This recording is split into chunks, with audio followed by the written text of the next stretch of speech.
E aí pessoal, vamos dar uma olhada nessa questão? A que distância, ao longo de um eixo de um disco de plástico uniformemente carregado, de 0,6 metros de raio, então a primeira informação relevante aí é o raio, né? 0,6 metros.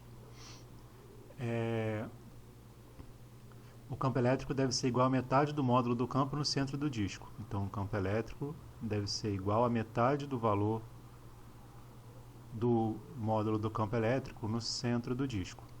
Então vamos calcular aí o campo elétrico no centro do disco e depois vamos calcular a altura, né, em relação ao centro do disco, do qual ele tem a metade desse valor. Então essa vai ser a nossa estratégia. Então vamos lá. Bom, primeira coisa, né, lembrando da figura do disco, a gente lembra que o Z é a altura vertical, né? Então no centro do disco, se eu estou falando do centro do disco, então eu estou falando de um ponto onde a altura vale zero,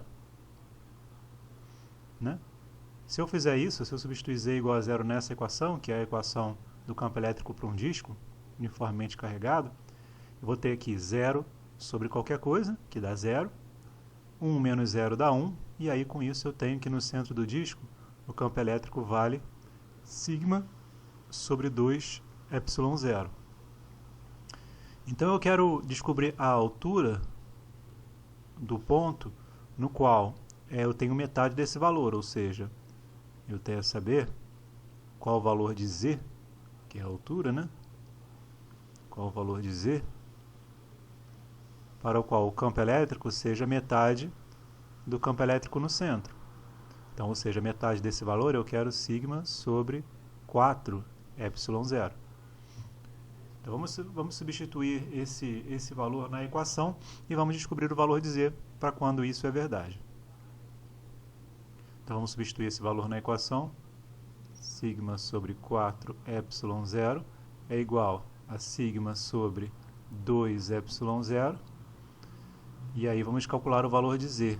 1 menos Z sobre Z ao quadrado mais R ao quadrado. Tudo isso elevado a 1 meio. Então a primeira coisa que eu vou fazer aqui é simplificar os termos, né? Se eu passar esse 2 para o outro lado, então eu tenho 1 sobre 2, né? 2 sobre 4 é a mesma coisa que 1 sobre 2.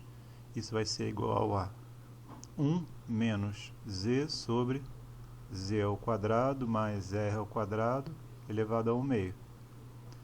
Agora eu posso passar esse 1 para o outro lado, né? Não esquecendo de trocar o sinal, né? Eu vou ficar com menos 1 mais meio, ou seja, eu vou ficar com menos meio, menos Z sobre Z ao quadrado mais R ao quadrado elevado a 1 meio. Eu tenho um sinal negativo dos dois lados, então eu posso simplesmente trocar o sinal, né? E agora eu preciso colocar o Z em evidência. Então como é que a gente vai fazer isso? Então vamos fazer uma multiplicação cruzada. Vamos ficar aqui com o seguinte: Z ao quadrado mais R ao quadrado.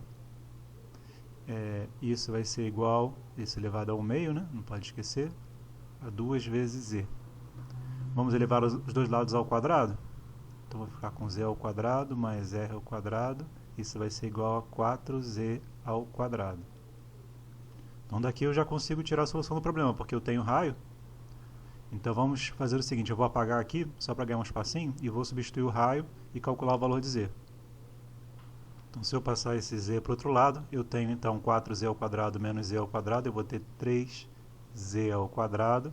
Isso é igual, aliás, né? Isso é igual a R ao quadrado. Então vamos substituir o valor de R agora. 3Z ao quadrado vai ser igual a 6 vezes 10 a menos 1, né? Isso ao quadrado. Então, o que a gente tem? 3Z ao quadrado é igual a 36 vezes 10 a menos 2. Dividindo por 3, então, a gente vai ter 12, né? Vezes 10 a menos 2, e tirando a raiz quadrada. Então a raiz quadrada de 0,12, isso vai ser igual a 0,34 metros. Na verdade 0,346, só para ficar mais parecido com o gabarito, né? 0,346 metros. Bacana? Então, se ficar alguma dúvida, pessoal, coloque aí nos comentários, por favor. Um grande abraço